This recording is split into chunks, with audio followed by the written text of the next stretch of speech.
nobody really truly knows,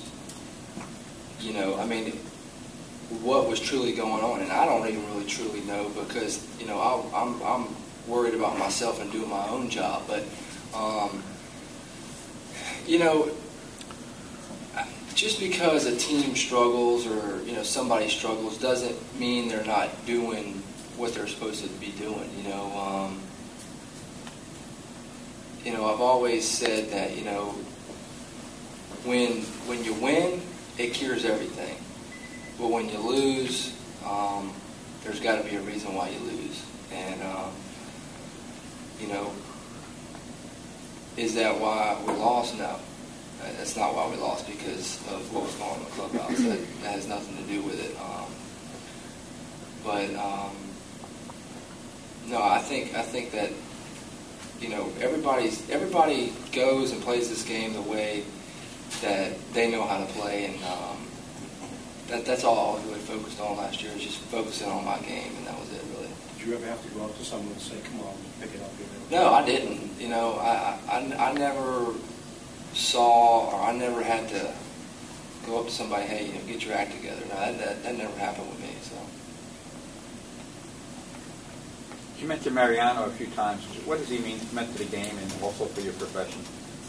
Well, I think what Mariano has meant to the game is pretty much speaks for itself.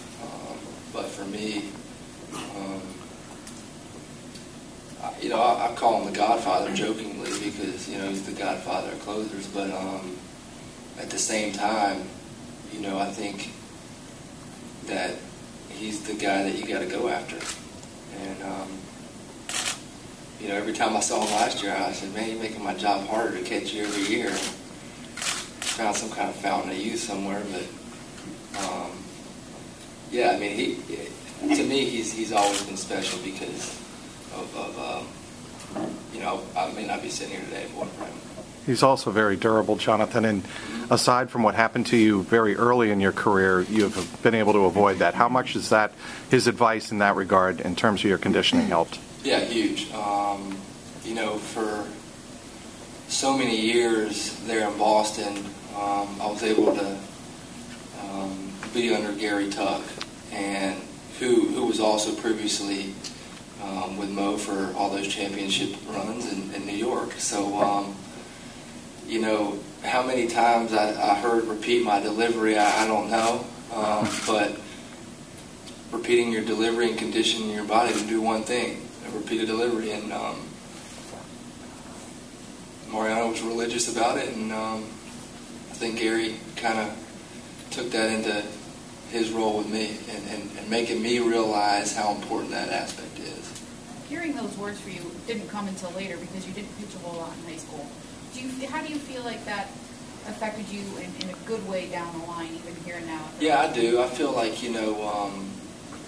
pitching later on in my career was a blessing because I was able to let my body develop and learn how to pitch with good mechanics, and I truly do believe that that's a reason why I do or I am able to stay so healthy. Yeah. You faced those hitters in the AL East so many times.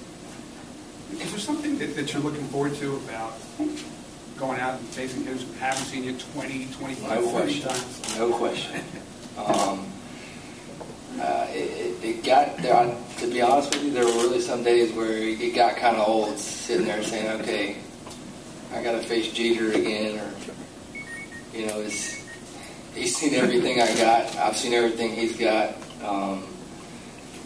and that's why I say it brings a little bit of life to me this year, being in a new clubhouse and being able to face new guys and